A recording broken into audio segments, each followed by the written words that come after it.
Hello दोस्तों। अभी अभी मैंने recently biotechnology principle and process revise किया है, जो कि चैप्टर 11 है।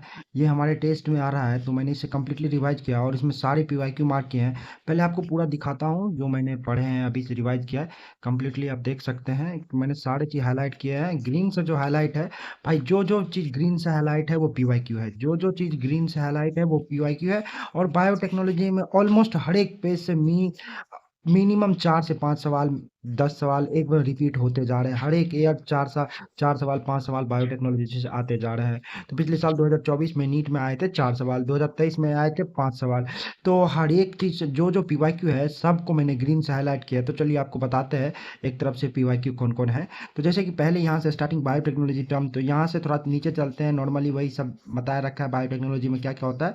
आप एक चीज ये याद कर सकते हैं, ये एफ बी का फुल फॉर्म कभी कभी आ सकता है। और ये डिफेक्टिव जीन प्रोसेस किस में होता है, और ये थर्ड जनरेशन वैक्सीन, ये डीएनए वैक्सीन बताया गया। थर्ड जनरेशन वैक्सीन मैंने यहाँ पे लिख दिया है, कोवैक्सीन, हेपेटाइटिस बी वैक्सीन, ये थर्ड जनरेशन वैक्सीन होता है। और जीन डिफेक्ट जो ठीक होता है उसको क्या, कौन सा प्रोसेस बोलते हैं, जीन थेरेपी, जो कि आने वाला नेक्स्ट चैप्टर है उसमें है। तो चलिए यहाँ से शुरू करते हैं। देखिए प्रिंसिपल ऑफ बायोटेक्नोलॉजी, पहला जो ये चैप्टर यहाँ टॉपिक है, पहला ही प्रिंसिपल ऑफ बायोटेक्नोलॉजी। तो यहाँ से एक सवाल बनता है, two core technique of modern biotechnology. तो दो कोर टेक्निक इसका, जेनेटिक इंजीनियरिंग है और बायो प्रोसेस इंजीनियरिंग है। तो ये क्वेश्चन बनता है। और इसमें टेक्निक क्या क्या यूज होता है, जेनेटिक इंजीनियरिंग में क्या क्या टेक्निक यूज होता है, जैसे कि रिकॉम्बिनेंट डीएनए बनाते हैं, जीन ट्रांसफर करते हैं, जीन क्लोनिंग करते हैं। और आरएनए जब जेनेटिक मटेरियल के जैसे, ये भी पीवाईक्यू है, ग्रीन से हाईलाइट है। आरएनए जब जेनेटिक मटेरियल के जैसे यूज होता है, उसे क्या बोलते हैं हम, राइबोसोम बोलते हैं। और उसके बाद ये देखिए, उसके बाद ये आरएनए किस में जेनेटिक मटेरियल होता है। तो अगर मैं गलती बोल गया हो तो माफ कीजिएगा। आरएनए क्या कहते हैं, किस में जेनेटिक मटेरियल जैसे काम करता है, जैसे कोविड जो आया था उसमें, जो कोरोना वायरस था उसमें, HIV वायरस में, और टीएमई टोबैको मोजैक वायरस में, इन दोनों में, इन तीनों में आरएनए जेनेटिक मटेरियल होता है। चलिए आगे दिखाते हैं और कहाँ कहाँ से अभी तक में पीवाईक्यू आया है। चलिए मैं आपको दिखाता हूँ रिसेंटली, आगे देखिएगा। ये देखिए एक पीवाईक्यू ये भी आया था, 2014 में आया था। यहाँ से क्या प्लाज्मिड बोला था, प्लाज्मिड वेक्टर, प्लाज्मिड एक प्रकार का वेक्टर है, सिर्फ स्मॉल फ्रेगमेंट ऑफ डीएनए को क्या क्लोन करता है। 2025, ये 2014 में ये क्वेश्चन आया था। उसके बाद रिसेंटली चलिएगा तो यहाँ से आपको पढ़ना जरूरी है। कहाँ से कौन कौन सा क्वेश्चन आ जाए कुछ पता नहीं, पढ़ना पड़ेगा। ये जैसे हाईलाइट है, मैंने सारे चीज हाईलाइट किया है। यहाँ इधर से क्वेश्चन नहीं आया, यहाँ से क्वेश्चन नहीं आया, फिर क्वेश्चन आए कहाँ से। लेकिन ये कॉन्सेप्ट के लिए, अगर कॉन्सेप्ट आप बिल्ड करना चाहते हैं, ये सब बहुत जरूरी है। अगर आप कॉन्सेप्ट बिल्ड करना चाहते हैं, बिना इसके कोई कॉन्सेप्ट बिल्ड नहीं होगा। आपको 2 से 3 बार पढ़ना होगा। ये ओ आर आई सब क्या होता है, देखिए फिर इस पेज से क्वेश्चन कहाँ से आया, अभी तक क्वेश्चन यहाँ से बने हैं।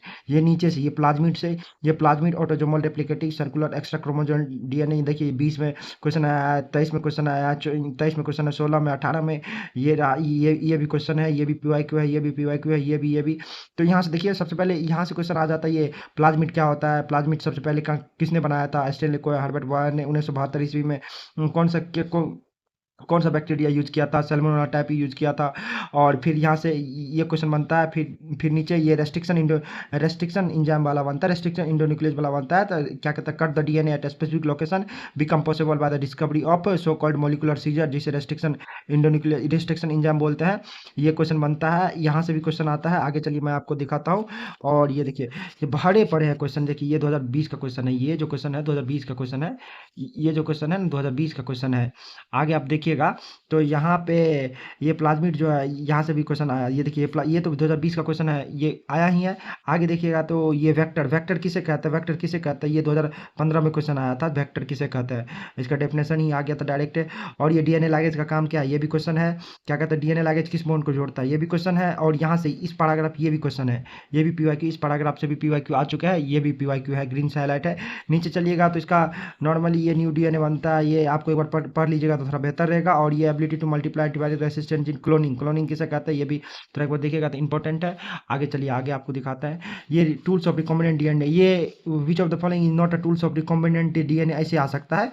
क्योंकि टूल्स ऑफ जेनेटिक की टूल्स, इसमें कौन सा की टूल होता है, जो restriction enzyme, polymerase enzyme, ligase, vector, क्या कहते हैं, होस्ट ऑर्गेनिज्म में जाने के लिए वेक्टर, ये चारों पांचों क्या कहते हैं, एक बायोटेक्नोलॉजी में हथियार होते हैं।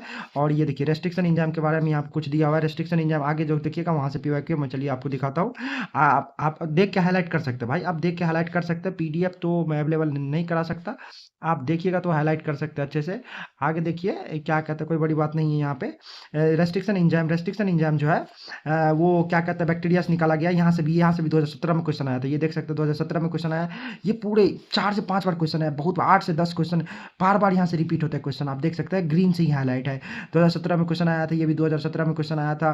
क्या कहते हैं ये देखिए फर्स्ट क्या कहता है रेस्ट्रिक्शन इंडोन्यूक्लियस कौन सा, ये भी 2020 में आया था, 20 में आया था। यहाँ से भी ये 9 से ये 2024 में आ गया था। ये हिंट सेकंड का रिकॉग्नाइजेशन सीक्वेंस कितने बेस पेयर का होता है, 6 बेस पेयर का होता है, ये भी आ गया था। उसके बाद ये भी आ गया था, hint second always cut DNA at particular position specific sequence 6 base pair the base pair sequence is non recognisation, hint second. उसके बाद ये भी आ गया था 900 रेस्ट्रिक्शन इंजाम अभी तक डिस्कवर किया गया था 630 स्ट्रेन ऑफ बैक्टीरिया से। फिर उसके बाद ये यहाँ से भी क्वेश्चन आया है, और एक बार इसे पढ़ लीजिएगा। इससे तो क्वेश्चन अभी तक नहीं आया है लेकिन आने का चांस बनता है। ये क्या कहता है इको यानी जैसे इको आ रही है तो ई क्या रिप्रेजेंट करता है, ओ क्या रिप्रेजेंट करता है, ओ क्या रिप्रेजेंट करता है, आर क्या रिप्रेजेंट करता है, आई क्या रिप्रेजेंट करता है, यहाँ से भी क्वेश्चन बनता है। आप हिंट ये रहा, ये देखिए यहाँ से भी क्वेश्चन आ चुका है, 2020 में यहीं से आया था। हिंट सेकंड का कैसा ब्लंट इंड होता है आइसोलेट फ्रॉम द हिमोफ्लस इन्फ्लुएंजा से हिंट सेकंड आता है। काउज निमोनिया करता है हिमोफ्लस इन्फ्लुएंजा, और निमोनिया में क्या होता है फ्लूइड फील्ड एलोवेला। और क्या हिंट सेकंड क्या करता है एक रिकॉग्नाइजेशन साइट जिसका 6 बेस पेयर होता है, तो वहाँ पे कट करता है। तो यहाँ से भी क्वेश्चन आता है देखिए। और ये मैंने ये पीवाईक्यू मैंने लिख रखा है। क्या कहता है पहला रिकॉम्बिनेंट डीएनए किसने बनाया था, स्टेनले कोय और हर्बर्ट बॉयर ने बनाया था, स्टेनले कोय और हर्बर्ट बॉयर ने बनाया था।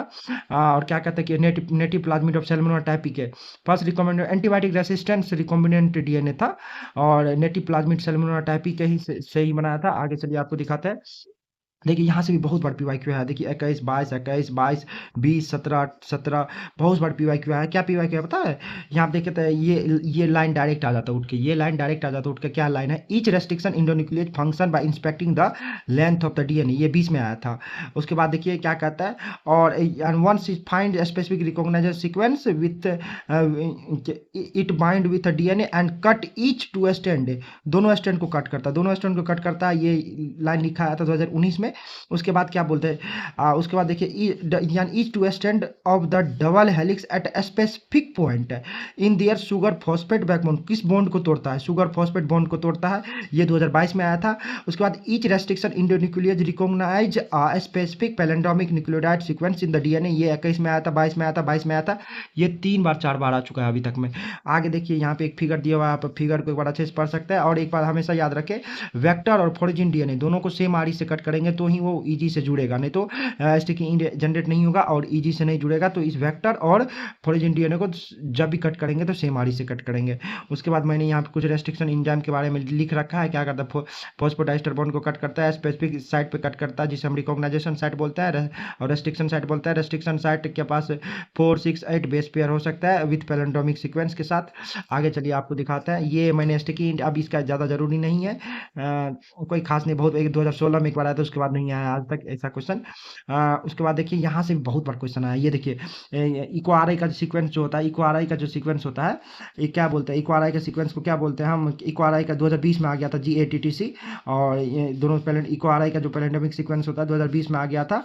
इसको ये पीवाईक्यू है 2020 में, और ये लाइन पूरा डायरेक्ट उठ के ही आ जाता है। ये लाइन देखिए, ये लाइन में क्या लिखा हुआ है, रेस्ट्रिक्शन एंजाइम, यहाँ पे क्या देखिए, restriction enzyme cut the DNA strand a little away from the centre of palindromic site, ये क्वेश्चन 22 में आ चुका है, but between the same two base on their opposite strand. 2022 में पूरा का पूरा लाइन आ चुका था। ये क्यों करता है, थोड़ा सा क्या कहता है, ये लाइन डायरेक्ट उठ के आ गया था। उसके बाद चलिएगा तो ओवरवेलमिंग स्टिच कोलेस्टिकी इंड, और स्टिकी इंड को जोड़ता है कौन, डीएनए फ्रेगमेंट को कौन जोड़ता है, डीएनए लाइगेज, ये भी पीवाईक्यू आ चुका है 22 में ही। उसके बाद नीचे चलिएगा तो यानी ये स्टिकीनेस ऑफ द इंड, जो कि ये रेस्ट्रिक्शन इंजाइम से, एक ही रेस्ट्रिक्शन इंजाइम से कट करने के बाद जो स्टिकी इंड बनता है वो फैसिलिटेट करता है function function of DNA language को फ्रेगमेंट को जोड़ने में, तो ये भी ग्रीन से हाईलाइट है, पीवाईक्यू आ चुका है। Restriction endonuclease are use genetic engineering to form recombinant molecule of DNA, ये भी पीवाईक्यू आ चुका है 20 में। देखिए restriction endonuclear are used in genetic engineering to form recombinant DNA, ये भी 20 में आ चुका है। उसके बाद देखिए ये भी पीवाईक्यू है, ये भी पीवाईक्यू इस लाइन से भी है। क्या बोलता है, when cut by the same restriction enzyme the resultant DNA fragment have the same kind of sticky and, this can be joint together by DNA ligase, ये भी आ चुका है 2016 में। ये 20 में आया, इस लाइन देखिए, इस लाइन से 20 में आया, इस लाइन से क्या 22 में आया, इस लाइन से 22 में पीवाईक्यू आया है। उसके बाद इस लाइन से 20 में आया है कि 16 में आया यहाँ से, ये भी पीवाईक्यू है कि एक ही आरी से क्या कहते हैं फॉरेज इंडियन और वेक्टर को कट करेंगे और जोड़ेंगे, ट्रांसफॉर्मेंट नॉन ट्रांसफॉर्मेंट वाला ये चक्कर यहाँ पे है। आगे चलिए आपको दिखाते हैं भाई, इसका तो मत ही पूछिए, इस पेज का तो मत ही पूछिए। इस पेज से देखिए, आप ऊपर से देखिए, ऊपर से यहाँ से देखिए, आपको ऊपर से दिखाता है, यहाँ से देखिए नीचे जहां तक नजर जाता है ग्रीन ही ग्रीन है, ग्रीन ही ग्रीन। मतलब भाई साहब जितना पूरे चैप्टर से क्वेश्चन नहीं आया है उतना सिर्फ इस पेज से आया। इस पेज पे क्या इंपॉर्टेंट नहीं है, तुम ये पूछो क्या इंपॉर्टेंट नहीं है, सब के सब चीज इंपॉर्टेंट है, सारे क्वेश्चन यहीं से आया है ऑलमोस्ट, बहुत चीज। देखिए पहली बात तो डीएनए कट करता है, रेस्ट्रिक्शन इंडोन्यूक्लियेज कट करता है। The fragment of DNA can be separated by, DNA fragment separate होता है जेल इलेक्ट्रोफोरेसिस पे, यानी अकॉर्डिंग उसके साइज के अनुसार। ये भी पीवाईक्यू है, ऊपर में देखिए ये 20 13 18, ये भी पीवाईक्यू है, 20 13 18 में आ चुका है, ये पीवाईक्यू है, आ चुका है। उसके बाद देखिएगा नीचे, जेल इलेक्ट्रोफोरेसिस डीएनए को सेपरेट करता है, डीएनए फ्रेगमेंट को सेपरेट करता है जेल इलेक्ट्रोफोरेसिस से। और नीचे आप देखिएगा उसी के साथ साथ ये भी पीवाईक्यू है, क्या कहता है साइज के अनुसार, जो ये जो वेल है, यानी इधर जो स्मॉल एनोड की तरफ जाएगा डीएनए का स्मॉलेस्ट फ्रेगमेंट जाएगा लार्जेस्ट, और डीएनए का लार्जेस्ट फ्रेगमेंट इधर कैथोड की तरफ रहेगा, ये भी पीवाईक्यू है। और इसमें जेल इलेक्ट्रोफोरेसिस में कौन सा जेल यूज करते हैं, एग्रो जेल यूज करते हैं, कार्बोहाइड्रेट होता है और इसी वीट से आता है, ये भी पीवाईक्यू है। उसके बाद देखिएगा तो most commonly matrix agarose gel होता है। और ये देखिए DNA fragment separate resolve according to their size through the sieving effect, ये भी पीवाईक्यू है।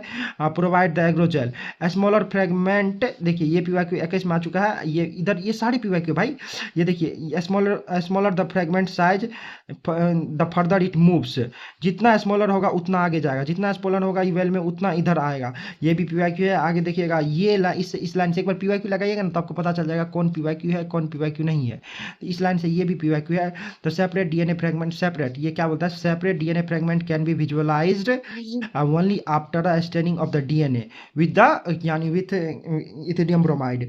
जो डीएनए जो सेपरेट करेंगे तो उसको विजुअल सिर्फ तभी होगा, DNA fragment can be visualised only after the stain with क्या कहता है ये ethidium bromide and see bright orange colour in presence of ultraviolet ray, यानी एक्सपोजर टू यूवी रेडिएशन कैसा दिखेगा हमें, ब्राइट ऑरेंज बैंड दिखेगा। ये भी पीवाईक्यू है। ये देखिए 20 में 21 में 22 में 17 में, ये लाइन पीवाईक्यू से ही भरा हुआ है भाई। आप देखिए कितना, क्या ही बताओ, जो सारे के सारे पीवाईक्यू, आप इस चट जाओ इस लाइन पूरे क्या कहते हैं पेज को ही।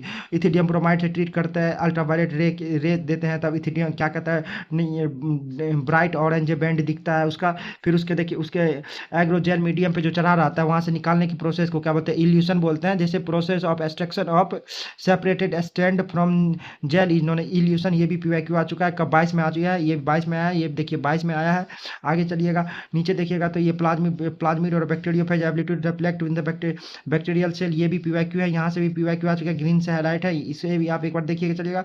और पूरे समरी थोड़ा नीचे में मैं लिख रखा हूँ, ये यहाँ से भी पीवाईक्यू आता है।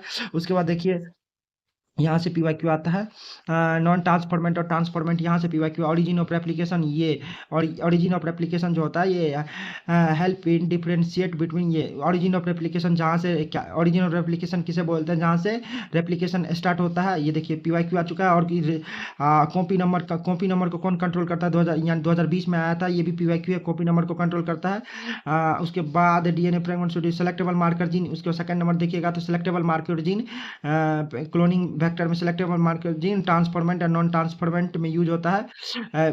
सेलेक्टिव मार्कर जीन हमें बताता है कौन ट्रांसफॉर्मेंट है कौन नॉन ट्रांसफॉर्मेंट है। उसके बाद ये भी पीवाईक्यू है, 2012 में आया, 17 में 20 में, ये बहुत बड़ा आ चुका है। उसके बाद ये कौन क्या कहते हैं एंटीबायोटिक रेसिस्टेंस जीन है, कौन सा यहाँ से है, ये यहाँ से भी पीवाईक्यू आ चुका है। उसके बाद देखिए एक आरी का एक ही रिकॉग्नाइजेशन साइट होना चाहिए एक वेक्टर पे, अगर एक से ज़्यादा रहेगा मल्टीपल कॉपी बनेगा। और ये एक आरी पे डिफरेंट आरी का क्या कहता है, सिर्फ एक ही रिकॉग्नाइजेशन सेट होना चाहिए, वो अच्छा वेक्टर होगा। ये भी पीवाईक्यू है यहाँ से भी। उसके बाद नीचे चलिएगा तो ये भी नीचे चलिएगा तो थोड़ा आप पढ़ने के लिए आपको समझना होगा, पढ़िएगा तब समझिएगा, अगर इसे छोड़ दीजिएगा तो आगे समझ नहीं आएगा। तो ये भी यहाँ से भी पीवाईक्यू आ चुका है। Antibiotic resistant gene help in the settling यानी selecting transformant where the antibiotic non antibiotic दूसरा वाला नॉन ट्रांसफॉर्मेंट बताने में मदद करता है। देखिए यहाँ पे मैंने लिख रखा है यानी ये देखिए ये जो है ये वेक्टर एक प्रकार का यानी वेक्टर है पीबीआर 322। ये वेक्टर है जिस पे क्या कहते हैं, ये टेट्रासाइक्लिक रेसिस्टेंट जीन है, एम्पिसिलिन रेसिस्टेंट जीन है, टेट्रासाइक ये देखिए। और ये ओआरआई आरओपी है, 2024 में इन दोनों पे क्वेश्चन आया था, और ओरिजिन ऑफ एप्लीकेशन आरओपी पे, और उसके बाद इस पे भी क्वेश्चन आया है 2-3 बार, फिर इस पे टेट्रासाइक्लिन पे भी आया है। और feature of cloning vector presence of, ये भी पीवाईक्यू है, पीवाईक्यू ये भी feature of cloning vector. Cloning vector के पास क्या क्या फीचर हो सकता है, ओआरआई प्रेजेंट रहेगा, सेलेक्टिव और मार्कर जीन प्रेजेंट रहेगा, और सिंगल रिकॉग्नाइजेशन साइट रहेगा, single nucleotide, single restriction endonuclease के लिए। पीबीआर 32 एक प्रकार का वेक्टर है जो कि बैक्टीरिया में जीन ट्रांसफर करने में मदद करता है। यहाँ से भी है polyethene glycol gene transfer polyethene यानी polyethene help in the gene transfer without vector. ये भी पीवाईक्यू है, यहाँ पे भी पीवाईक्यू है, ये आप देख सकते हैं, एक बार देखिए और लिख लीजिए अगर आपको लगे इंपॉर्टेंट है। आगे चलिएगा तो इस पेज से भी बहुत पीवाईक्यू आया है भाई। देखिए इनएक्टिव यानी ये जो X gal beta galactoside transformant और नॉन ट्रांसफॉर्मेंट को पता करने के लिए ये जो एक्स जेल जो लेता है लेग जेड जीन एक्स यानी एक्स जेल व्हाइट को बीटा गैलेक्टोसाइड ब्लू के कलर में कन्वर्ट कर देता है। अगर रिकॉम्बिनेंट है तो व्हाइट आएगा कलर, अगर कॉलोनी इफ नॉन रिकॉम्बिनेंट है तो ब्लू कलर आ जाएगा। वैसे उसके बाद इस लाइन से भी पीवाईक्यू है, इस लाइन से भी पीवाईक्यू है, आप एक बार पढ़िएगा तो आपको पता चलेगा। इस लाइन से भी पीवाईक्यू है, इस लाइन से भी पीवाईक्यू है। आगे चलिएगा तो इस लाइन से ये भी पीवाईक्यू है। और ये प्लांट में जीन ट्रांसफर करने के लिए टीआई प्लाज्मिड ऑफ एग्रोबैक्टीरियम ट्यूमिफिशियम, और एनिमल में जीन ट्रांसफर के लिए रेट्रोवायरस, ये भी पीवाईक्यू है। आगे चलिए यही सेम ही है, थोड़ा एक बार देख लीजिएगा। उसके बाद डीएनए कैसा होता है, DNA is the hydrophilic molecule होता है, can not pass through the cell membrane. उसके बाद ये रहा, ये भी पीवाईक्यू है, ये भी पीवाईक्यू है, देखिए ग्रीन से हाईलाइट है, ये भी पीवाईक्यू है। मैंने अपनी सहूलियत के लिए यहाँ पे थोड़ा चिपका रखा है जीन ट्रांसफर, प्लांट में जीन ट्रांसफर के लिए एग्रोबैक्टीरियम ट्यूमिफिशियम, और एनिमल में रेट्रोवायरस यूज करते हैं अपनी सहूलियत के लिए। ये रहा। फिर ये माइक्रो इंजेक्शन, ये भी पीवाईक्यू है। माइक्रो इंजेक्शन देखिएगा तो माइक्रो इंजेक्शन देखिएगा तो ये भी पीवाईक्यू आपको नजर आएगा, पीवाईक्यू है। माइक्रो इंजेक्शन किसके लिए है, एनिमल के लिए है। डायरेक्ट न्यूक्लियस में इंजेक्ट कर देते हैं जेनेटिक मटेरियल। और बायोलिस्टिक जीन गन प्लांट के लिए टंगस्टन और गोल्ड कोटेड माइक्रो पार्टिकल भेजते हैं वेरी हाई स्पीड से। आगे चलिएगा, ये कब आया, 2023। देखिए ये 2023 में आया है, 23 में, ये दोनों 23 में आया है।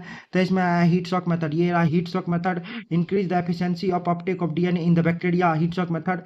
ये भी जरूरी है, एक बार पढ़िएगा तो आपको पता चलेगा क्या होता है। उसके बाद नीचे आइएगा तो ये 2023 में इसे क्वेश्चन आया था, step involving recombinant DNA technology. इसे अरेंज करने के लिए तो 1 से 7 में आप अरेंज करने के लिए 2023 में पीवाईक्यू आया था, इसे भी एक बार याद करें। आगे चलिएगा तो ये isolation of genetic material topic से एक बार पढ़िएगा तो पता चलेगा नीचे क्या क्या है, मैंने हाईलाइट करके रखे। अगर आपको हाईलाइट करना है तो पढ़ते पढ़ते कर जाइए। ये 2013 में इससे क्वेश्चन आया था कि कौन सा इंजाइम किसके सेल को डाइजेस्ट करने में मदद करेगा, जैसे लाइजोजाइम बैक्टीरियल सेल वॉल को, सेलुलोज प्लांट सेल वॉल को, काइटिनेज फंगस सेल वॉल को। और ये देखिए चिल्ड इथेनॉल के बारे में बहुत बड़ा आया है, जो कि डीएनए के प्रिसिपिटेशन में मदद करता है। Chilled ethanol are used in obtain the precipitate of GNA, ये भी बहुत बार पीवाईक्यू आ चुका है। 21 में आया है, 13 में आया है, बहुत मल्टीपल टाइम से 20 में आया है। ये स्पोलिंग जो है ये भी बीच में है, collection of the isolated DNA को स्पोलिंग बोलते हैं। स्पोलिंग ये कब आया था, 2020 में आया था। ये 21 में आया, चिल्ड इथेनॉल बना। आप एक बार इसे भी देखिए। आगे चलिए, आगे दिखाते हैं, अब थोड़ा ही बचा है। उसके बाद ये देखिए एग्रोजेल मीडियम जेल इलेक्ट्रोफोरेसिस का क्या काम होता है, ये भी पीवाईक्यू है। रेस्ट्रिक्शन एंजाइम डीएनए और नेगेटिवली चार्ज पार्टिकल है and move towards the positive electrode, ये भी पीवाईक्यू है। लाइगेज किसे जोड़ता है, ये भी पीवाईक्यू है। और सीक्वेंस ऑफ पीसीआर का सीक्वेंस, ये भी पीवाईक्यू है। पॉलीमर और एम्पलीफिकेशन, पीसीआर किस में यूज होता है, डीएनए के amplification, PCR use to amplification of DNA, ये भी पीवाईक्यू है। पीवाईक्यू आपको याद करना पड़ेगा। स्टेप ऑफ एम्पलीफिकेशन, पहले डीनेचुरेशन, एनिलिंग, एक्सटेंशन, और उसके बाद ये रहा सेकेंड स्टेप में जो क्या कहता है इंजाइम, यानी यहाँ पे सेकेंड जनरेशन डीएनए पॉलीमरेज की जगह टेक पॉलीमरेज यूज करते हैं, क्योंकि डीएनए पॉलीमरेज हाईली स्टेबल नहीं होता है हाई टेम्परेचर पे, इसलिए टेक पॉलीमरेज आर्कीबैक्टीरिया से थर्मो ऑब्टेन होता है। ये थर्मो स्टेबल होता है, obtain from the Thermus aquaticus से ऑब्टेन होता है, use to repeated amplification of DNA, repeated amplification of DNA. Annealing में जो होता है, एनिलिंग देखिए पहले डीनेचुरेशन में जो हाइड्रोजन बॉन्ड ब्रेक हो जाता है 94 डिग्री सेल्सियस पे पीसीआर में, और क्या कहता है एनिलिंग में क्या होता है 50 से 60 डिग्री सेल्सियस पे एनिलिंग होता है। और यहाँ प्राइमर एडिशन होता है, और यानी प्राइमर क्या होता है यानी स्मॉल केमिकल सिंथेसिस ओलिगोन्यूक्लियोटाइड होता है, ओलिगोन्यूक्लियोटाइड होता है, प्राइमर ऐड होता है। और ये टेक पॉलीमरेज भी एक प्रकार का डीएनए पॉलीमरेज ही है, एक्सटेंशन होता है 70 डिग्री सेल्सियस पे, पूरा एकदम नया डीएनए सिंथेसिस होता है। और देखिए यहाँ से भी पीवाईक्यू बहुत बार आ चुके हैं, आप इसे हाईलाइट कीजिएगा, जितने ग्रीन ग्रीन कलर है सारे सारे पीवाईक्यू है। ये देखिए यहाँ पे रखा थर्मोस्टेबल यानी क्या कहते हैं अचीव, यानी रिपीटेड एम्प्लीफिकेशन यानी achieve by use of thermostable DNA polymerase isolated from the bacteria thermos aquaticus से which are the remains active during the high temperature and induce denaturation of double strand DNA। ये भी PYQ है, इस बहुत बड़ा आ चुका है, आप इस पे भी ध्यान दीजिए।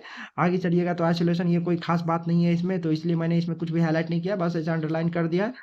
उसके बाद चलिएगा नीचे चलिए, तो ये expression of the foreign gene in the host, इसे अपस्ट्रीम प्रोसेस बोलते हैं, 2020 में आ चुका है यहाँ क्वेश्चन। और a protein encoding gene express in heterologous host में अगर एक्सप्रेस कर रहा है तो उसे रिकॉम्बिनेंट प्रोटीन बोलते हैं।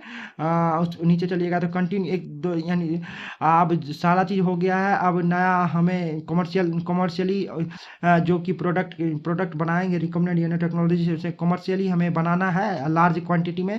तो हम कंटिन्यूस, यानी हमें कल्चर सिस्टम लाते हैं, कंटिन्यूस कल्चर सिस्टम लाते हैं, मीडियम ट्रेन एक तरफ से मीडियम देते हैं, दूसरे तरफ से निकालते हैं, और हमेशा, और यानी मीडियम को हमेशा हाईली क्या कहता है एक्टिव लॉग या एक्सपोनेंशियल फेज में मेंटेन करते हैं, जिससे हाईली क्या कहते हैं उसमें ग्रोथ ऑलवेज मेंटेन रहे और हमें प्रोडक्ट अच्छा खासा मिलते रहे। देखिएगा यहाँ से, उसके बाद ये भी है, आराम से हाईलाइट कर लीजिएगा, बेहतर है। नीचे देखिएगा तो स्मॉल वॉल्यूम कल्चर यानी cannot yield appreciable quantity of the produce to produce, यानी प्रोड्यूसर, सॉरी क्या बोल रहा है, small volume culture cannot yield appreciable quantity of the product to produce in large quantity. हमें bioreactor यानी छोटे छोटे क्या कहते हैं छोटे छोटे क्वांटिटी में हमें प्रोडक्ट मिलने लगे, लेकिन हमें चाहिए था कमर्शियली बहुत ज़्यादा क्वांटिटी में, तो हम बायोरिएक्टर बनाए जो कि एक बार में 100 से 1000 लीटर क्या कल्चर मीडियम को कल्चर कर सकता है, और हमें बहुत ज़्यादा प्रोडक्ट मिलेगा। बायोरिएक्टर कैन बी यानी thought of the vessels in which raw material in biologically convert into specific product. सही बात है, ये 2019 में आया था। और ये देखिए ये क्या है, स्ट्राइड बायोरिएक्टर बायो, जब ये यही से क्वेश्चन आया है, ये मैंने पीवाईक्यू लिख रखे हैं, अभी लिख सकते हैं। नीचे देखिएगा बायोरिएक्टर के साथ ऑप्टिमल कंडीशन प्रोवाइड करता है for achieving desire product, providing optimal growth for temperature, pH suitable, salt content, vitamin. Mostly कौन बायोरिएक्टर क्या होता है,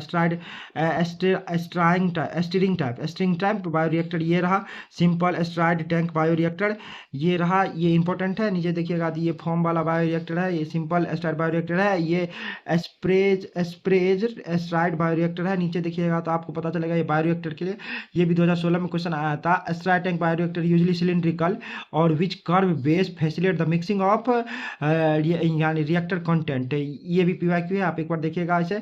STRIDE facilitate the mixing of oxygen availability throughout the bioreactor, 2016 में आया था। नीचे चलिए फॉर्म कंट्रोल, ये फॉर्म का सारा जो फैसिलिटी है यहाँ पे लिखा हुआ है। आप डाउन स्ट्रीम, अब प्रोडक्ट बन के तैयार हो गया है तो इसको मार्केट में ले जाने से पहले कुछ डाउन स्ट्रीम प्रोसेस करेंगे, जिससे separation, purification, addition of preservative, ये सब आता है डाउन स्ट्रीम प्रोसेस में। डाउन स्ट्रीम प्रोसेस में मैंने डाउन स्ट्रीम प्रोसेस के बारे में डिटेल में यहाँ लिख रखा है, आप आगे देख सकते हैं। नीचे देखिएगा तो ये process separation and purification involving using of suitable preservative downstream process में आता है 2017 में, और 16 में भी पीवाईक्यू आ चुके हैं। तो आज मिलते हैं नेक्स्ट वीडियो में, थैंक यू।